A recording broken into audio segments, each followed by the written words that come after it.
اخلاق کہتے کسے ہیں؟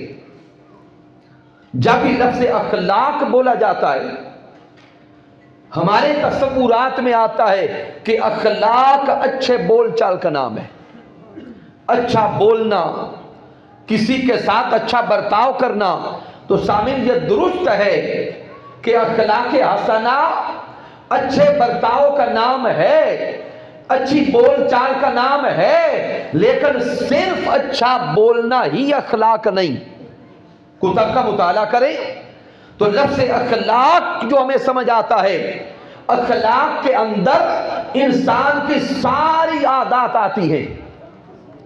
انسان بولتا کیسے ہے یہ بھی اخلاق کے اندر ہے، انسان دیکھتا کیسے ہے یہ بھی اخلاق کے اندر ہے، انسان سنتا کیا ہے یہ بھی اخلاق کے اندر ہے، انسان گلی میں چلتا کیسے ہے یہ بھی اخلاق کے اندر ہے، انسان معاشرے میں رہتا کیسے ہے یہ بھی اخلاق کے اندر ہے۔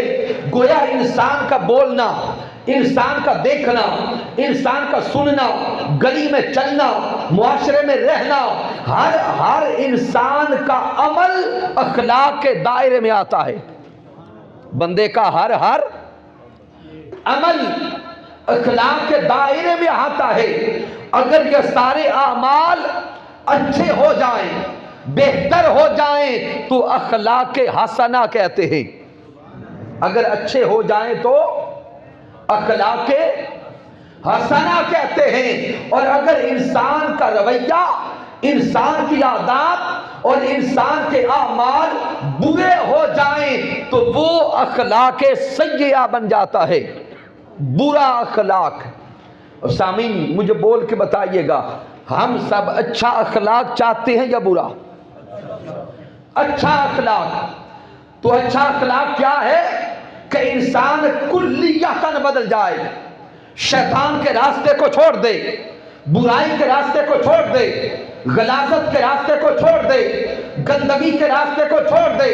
انسان اپنی سوچ کو، اپنے اعتبار کو، اپنے انداز کو، اپنی بول چال کو انسان بہتر کر لے، جس کی زندگی کا ایک ایک عمل بہتر ہوتا چلا گیا وہ اخلاق محمدی کا پیروکار بنتا چلا گیا۔